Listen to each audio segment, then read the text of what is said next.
பறக்கட்டு ராசா இனி நமக்குன்னு ஒரு காலம் பறக்கட்டு ராசா. ഇപ്പൊ റഹ്മാനും പാടണം. കല്യാണി കളവാണി ചൊല്ലമ്മിണി. പിരിക ഇളക്കണ പാട്ട് പാട്, പിരിക ഇളക്കണ പാട്ട് പാടുന്നത് തത്തമ്മേ. ഓ, അവിടെ ഒരു മ്യൂസിക് ഒക്കെ വരുന്നുണ്ട്. അടി രാമ രാമ അയ്യോ എങ്കിള കാക്ക വേണയ്യാ.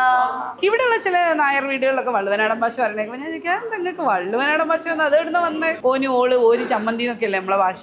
അപ്പം ബാവേ കീര പൊരികെ ബഡ്കര ബന്തൊടുകെ. നമ്മുടെ ഈ സൊസൈറ്റിയിൽ ജാതി അഡ്രസ്സ് ചെയ്യുമ്പോൾ നമുക്ക് ഒരുപാട് കൺഫ്യൂഷൻസ് ഉണ്ട്. ജാതി പറഞ്ഞുകൊണ്ട് ജാതി അഡ്രസ്സ് ചെയ്യണം എന്നൊരു കൂട്ടർ പറയുമ്പോൾ, ജാതി പറയാതെ ഇതിനെ മറികടക്കണം എന്നാണ് മറ്റൊരു കൂട്ടർ പറയുക. ഇത് നമ്മൾ കുറേ കാലം കൊണ്ട് നടത്തുന്ന ഒരു സംവാദമാണ്. ശരിക്കും ജാതിയെ നമ്മൾ എങ്ങനെയാണ് ഈ നമ്മുടെ കേരള സമൂഹത്തിൽ അഡ്രസ്സ് ചെയ്യുക? എനിക്കിപ്പോൾ 1,00,000 റുപ്യൊക്കെ ശമ്പളം കിട്ടുന്നുണ്ടാവും. എന്തിനറിയോ? ജാതി പറയാൻ വേണ്ടിയിട്ടാണ്. കേരള സർക്കാരിൻ്റെ കാസ്റ്റ് എക്സ്പെർട്ട് ഏജൻസിയിലാണ് ഞാൻ ജോലി ചെയ്യുന്നത്. നമുക്കൊക്കെ ഒരു മനുഷ്യനോട് നിങ്ങളെ ജാതി എന്താന്ന് ചോദിക്കുന്നത് ഒരു അക്ഷന്തവ്യമായ ഒരു കുറ്റകരമായിട്ടാണ് എനിക്ക് അനുഭവവേദ്യമായത്. എൻ്റെ അച്ഛൻ പഠിപ്പിച്ചത് അങ്ങനെയാണ്.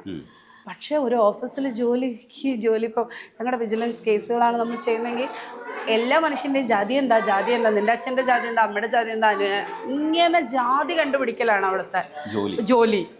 ജാതിയെക്കുറിച്ച് അവസാനത്തെ വാക്ക് സംസാരിക്കലാണ് ജോലി.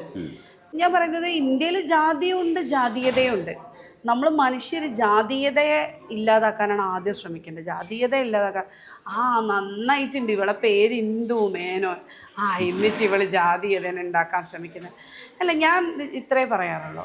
ശരി, എൻ്റെ പേര് എൻ്റെ അച്ഛൻ അമ്മയും വെച്ച് ഞാനത് എന്നോട് പേര് ചോദിക്കുന്ന ആരോട് ഞാൻ hello I am Indu Menon എന്നൊന്നും ഞാൻ പറയാറില്ല. ഞാൻ ഇന്ദു എന്ന് പറയാം. സർട്ടിഫിക്കറ്റിലുള്ള പേരാണ്, അതിപ്പോൾ ഫേസ്ബുക്ക് വന്നപ്പെട്ട പേരൊന്നുമല്ല. അതത്ര ശരിയാണെന്ന അഭിപ്രായം എനിക്കില്ല. എൻ്റെ അനിയനും അനിയത്തിക്ക് ഇടാതിരിക്കാനുള്ളൊരു ബുദ്ധി എൻ്റെ അച്ഛനില്ല, എൻ്റെ അമ്മ ചെയ്തതാണ്. എൻ്റെ അമ്മയ്ക്ക് സ്വീകാര്യമാണ് പഴയ, എൻ്റെ അമ്മ ചെയ്തതാണ് ഇതൊക്കെ. അവസാനം പാവം എൻ്റെ അച്ഛൻ നമ്മൾ രാഷ്ട്രീയമായ നിലപാട് വേണോ, സമാധാനപൂർണ്ണമായ ദാമ്പത്യം വേണോ എന്ന് ചോദിക്കുമ്പോൾ ചില പാവപ്പെട്ട മനുഷ്യർ ലേശ അഡ്ജസ്റ്റ്മെൻ്റൊക്കെ ചെയ്ത് കൊടുക്കൂലേ, അങ്ങനെ കൊടുത്തതാണ്. അങ്ങനെ കിട്ടിയൊരു പേരാണ് അത്. വലിയ വിവാദ നാമാണ്. എൻ്റെ പേര് അച്ഛൻ ഇതെന്താ ഇത് കുട്ടിയുടെ പേരിൽ ജാതി വെച്ചോ. എൻ്റെ അമ്മയാണ് എൻ്റെ അമ്മാവനും പേരിട്ട് രമേശ് മേനോൻ. ഞങ്ങൾക്ക് രണ്ടാളിപ്പോൾ 2 മേനോന്മാർ ഞങ്ങളുടെ തറവാട്ടിലുണ്ട്. അപ്പോൾ അതാണ് അതിൻ്റെത്. പക്ഷെ ഞാൻ ജോലി ചെയ്യുന്നത് ഈ ജാതി എക്സ്പെർട്ട്, ഒരാളുടെ ജാതി കണ്ടുപിടിക്കുക, അതുണ്ട്. പിന്നെ ഗോത്രങ്ങളുടെ ഇടയിലും SC/ST സമൂഹങ്ങളുടെ ഇടയിലും പ്രവർത്തിക്കുക. നമ്മളുടെ പേരിലുള്ള ഒരു ജാതിയുടെ വാല് കണ്ടിട്ടാണ് നമ്മളെ ഒരാൾ അളക്കുന്നതെങ്കിൽ അളന്നോളൂ, ഒരു വിരോധവും ഇല്ല. ജാതി അവിടെ എക്സിസ്റ്റ് ചെയ്യുന്നത് ജാതി പറയുന്നത് കൊണ്ടാണ് എന്ന് പറയുന്ന കൂട്ടരോട്, ഇല്ലെങ്കിൽ തിരിച്ച് അങ്ങനെ പറയാൻ പാടില്ല. ഏത് പക്ഷത്താണ്? ഞാൻ ചോദിക്കട്ടെ, ആർക്കാണ് ഇന്ത്യയിൽ ജാതി പറയാതിരിക്കാൻ കഴിയുക? അത് ഒരു ഗോത്ര അംഗത്തിന് കഴിയോ? ഒരു പട്ടികജാതി സമുദായ അംഗത്തിന് കഴിയും? ഞാനൊരു പുലയസ്ത്രീയാണെന്ന് വെക്കും. ഞാൻ എന്ന് പ്രഖ്യാപിക്കുകയാണ് എനിക്ക് ജാതി ഇല്ല എന്ന് ഞാൻ പ്രഖ്യാപിച്ചാൽ തൊട്ടപ്പുറത്തുള്ള ആൾക്കാർ പറയും നീ പുലയസ്ത്രീയാണ് എന്ന് എന്നോട് പറയും, നീ ചക്ലിയത്തിയാണ് എന്ന് അവൾ എന്നോട് വിരൽ ചൂണ്ടും. ഒരു ദളിതനായ മനുഷ്യനോ ഒരു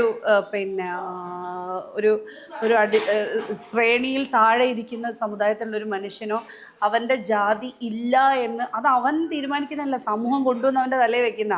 ഇവിടെയുള്ള നായർക്കോ അല്ലെങ്കിൽ ബ്രാഹ്മണനോ സാധിക്കുമായിരിക്കും എന്ത്, എനിക്ക് ജാതി ഇല്ല എന്ന് പറയാം. അതിന് സമൂഹം അംഗീകരിക്കും. അപ്പം ജാതി ഇല്ല എന്ന് നമ്മൾ പറയുമ്പോൾ, ജാതി ഇല്ല എന്ന് പറയുന്നവൻ ബ്രാഹ്മണന് സമാനനാണെങ്കിൽ മാത്രമേ അവൻ്റെ ജാതി ഇല്ലായ്മയെ കണക്കിലാക്കാൻ കണക്കിലെടുക്കൂ ഈ സമൂഹം. ഒരു പിന്നോക്ക സമുദായക്കാരൻ അല്ലെങ്കിൽ ഒരു പട്ടികജാതി പട്ടികവർഗ ദളിത് സമുദായത്തിൽപ്പെട്ട ഒരാൾ ജാതി ഇല്ല എന്ന് പറയുമ്പം ബ്രാഹ്മണ സമൂഹം സവർണ സമൂഹം പറയും നീ ഈ ജാതിക്കാരനാണെന്ന് പറയും. അതുകൊണ്ടാണ് ഞാൻ ജാതി ഇല്ല എന്ന് പറയുന്നതിനോട് വിശ്വസിക്കാത്തത്. ജാതി ഭയങ്കരമായി ഇന്ത്യയിൽ പ്രവർത്തിക്കുന്നുണ്ട്, ഇവിടെയും പ്രവർത്തിക്കുന്നുണ്ട്. ഞാനും അതിൻ്റെയൊക്കെ ഭാഗം തന്നെയാണ്. പക്ഷെ ജാതീയത ഇല്ലാതെ എങ്ങനെ ജീവിക്കാം? ഞാൻ 15 വയസ്സ് വരെ ദളിത് കോളനിയുടെ അകത്ത് വളർന്നവളാണ്. അതിൽ എനിക്ക് ഭയങ്കര അഭിമാനമുള്ളൂ. ഞാൻ ഇന്നും എല്ലാ ദിവസവും ദളിത് മനുഷ്യരുണ്ടാക്കുന്ന ഭക്ഷണം കഴിച്ച് ജീവിക്കുന്നവളാണ്. ഭക്ഷണത്തിലോ അല്ലെങ്കിൽ എന്തെങ്കിലും അവരുടെ ഒപ്പം ജീവിക്കുന്ന, അവിടുന്ന് കിട്ടുന്ന പണം കൊണ്ടാണ് എൻ്റെ കുഞ്ഞുങ്ങൾ. സംഗീതം എത്രത്തോളം എൻ്റെ ഉള്ളിലുണ്ട് എന്ന് പറയുന്നിടത്തോളം ദളിത് സമൂഹങ്ങൾക്ക് വേണ്ടിയുള്ള, ഞാൻ അവിടെ ജോലി ചെയ്തിട്ട് കിട്ടുന്ന പണമാണ് എൻ്റെ മക്കൾ ഉപയോഗിക്കുന്നത്. പിന്നെ ഞാൻ പറഞ്ഞില്ലേ, എന്താണ് എൻ്റെ അച്ഛന് കോളേജിൽ പ്രൊഫസർ ആകാമായിരുന്നു, സിനിമയിൽ പാട്ട് പാടാമായിരുന്നു, നല്ല നല്ല പാട്ടുകാരനാണ്. പക്ഷെ അച്ഛൻ അതൊന്നുമില്ലാതെ ഇവിടുത്തെ തോട്ടി സമുദായത്തിൽപ്പെട്ട തോട്ടി തൊഴിൽ ചെയ്യാൻ വേണ്ടി മദ്രാസ് പ്രസിഡൻസിയിൽ ഇവിടെയാണ് ആ കോളനി, ചക്കംകടവ് കോളനി, പിന്നെ പന്നിയങ്കരയിലുള്ള കോളനി, നടവയൽ കോളനി, ഇവിടെയൊക്കെയുള്ള ചക്ലിയര്, പറയര്, അതുപോലെയുള്ള ആളുകൾക്ക് അവർ തൊഴിലിന് പോകുമ്പോൾ അവരുടെ കുട്ടികളെ നമ്മുടെ സേവാമന്ദിരം സ്കൂളിൽ കൊണ്ടുവന്ന് പഠിപ്പിച്ചിട്ടുണ്ട്. ആ പ്രദേശത്തുള്ള പിന്നെ സാധാരണക്കാരായ മനുഷ്യരുടെ മീൻ വിൽക്കുന്ന തൊഴിലാളികളുടെയൊക്കെ മക്കൾക്ക് പഠിക്കാൻ വേണ്ടി പോസ്റ്റ് ബേസിക് സ്കൂൾ ഉണ്ടാക്കിയ ആ ഒരു പിന്നെ ആ ഒരു പാരമ്പര്യമാണ് എൻ്റെത്. നിങ്ങൾ പറയുന്ന ഈ മേനോൻ എന്ന് വാല് വെച്ച രാധാകൃഷ്ണ മേനോൻ എന്ന് പറയുന്നത് ഞങ്ങളുടെ ബാബ 1950 അദ്ദേഹത്തിൻ്റെ തറവാട് വീട്, ഇവിടെ ജാതീയത കൊടികുത്തി വാഴുന്ന തറവാട് വീട്ടിലാണ് ഈ കുഞ്ഞുങ്ങളെ കൊണ്ടുവന്ന് സേവാമന്ദിരം എന്ന് പറയുന്ന പോസ്റ്റ് ബേസിക് എഡ്യൂക്കേഷൻ, അവിടെ പാട്ട് പഠിപ്പിക്കാൻ വന്ന ആളാണ് എൻ്റെ അച്ഛൻ. അതെൻ്റെ അച്ഛൻ്റെ ചോയ്സാണ്, എൻ്റെ അച്ഛൻ്റെ തീരുമാനമാണ്. കാരണം ഈ കുഞ്ഞുങ്ങൾക്കാണ് ഈ കർണാടക സംഗീതം അന്ന് ബ്രാഹ്മണൻ്റെ കയ്യിലാണ്. അത് അച്ഛൻ പറയുന്നത് അത് അവരുടേത് മാത്രമല്ല, സംഗീതം അടിസ്ഥാന ജനങ്ങളുടെയാണ്. അത് അവർക്ക് അങ്ങനെ വേണ്ടി വന്നത്. അതാണ് എൻ്റെ പാരമ്പര്യം. സ്വന്തം വീട് പിന്നെ ദളിത് കുട്ടികൾക്ക് പഠിക്കാൻ വേണ്ടി ഇന്നും അവിടെ പോയി നോക്കൂ, നമ്മുടെ തറവാട് വീടാണ്, ബാബയുടെ ആയി കൊടുത്ത തറവാട് വീടാണ് സേവാമന്ദിരത്തിൻ്റെ. അതാണ് എൻ്റെ പാരമ്പര്യം. ഇനിയിപ്പോൾ ഇന്നിപ്പോൾ നിങ്ങളിപ്പോൾ ജാതിവാദം വെച്ചാൽ എനിക്കെന്താണ്, ഞാൻ നടന്ന് തീർത്ത അത്ര പിന്നെ മനുഷ്യരുടെ സങ്കേതങ്ങളിൽ, ഗോത്രങ്ങളുടെ സങ്കേതങ്ങളിൽ ഒരു മനുഷ്യനും നടന്നിട്ടുണ്ടാവില്ല. ഞാൻ കടന്നു പോയിട്ടുള്ള അത്ര പട്ടികജാതി പട്ടികവർഗ സങ്കേതങ്ങൾ, ഇത് കോളനി എന്ന പദം ഞങ്ങൾ സർക്കാരിൽ ഇപ്പോൾ ഉപയോഗിക്കാറില്ല. അത്തരം ഇടങ്ങളിൽ പോയിട്ടുള്ളത്, അവിടെ നിന്ന് ഭക്ഷണം കഴിച്ചത്ര ആരും കഴിച്ചിട്ടുണ്ടാവില്ല, അവിടെ ഉറങ്ങിയത്ര ആരും ഉറങ്ങിയിട്ടുണ്ടാവില്ല. അതുകൊണ്ട് എന്നെ നിങ്ങൾ നിർണ്ണയിക്കാൻ ആഗ്രഹിക്കുന്നത്, പിന്നെ മേനോനൊരു ജാതിപ്പേരല്ല, ടിറ്റുലാർ നെയിമാണ്.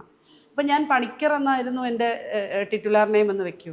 നിങ്ങൾ എങ്ങനെയാണ് എൻ്റെ ജാതിയെ കണ്ടുപിടിക്കുക? പറയൂ, എൻ്റെ പേര് ഇന്ദു പണിക്കർ എന്നാണ്, ഞാൻ ഏത് ജാതിയായിരിക്കും? കാരണം എന്താ, പണിക്കർ എന്ന് പറയുന്ന ടിറ്റുലാർ നെയിം നായർ സമുദായത്തിനുണ്ട്, മലയർ എന്ന് പറയുന്ന SC സമുദായത്തിൻ്റെ ടിറ്റുലാർ നെയിം പണിക്കരാണ്, ജ്യോതിഷം നോൽക്കുന്ന ആളുകളുടെ ടിറ്റുലാർ നെയിം പണിക്കരാണ്.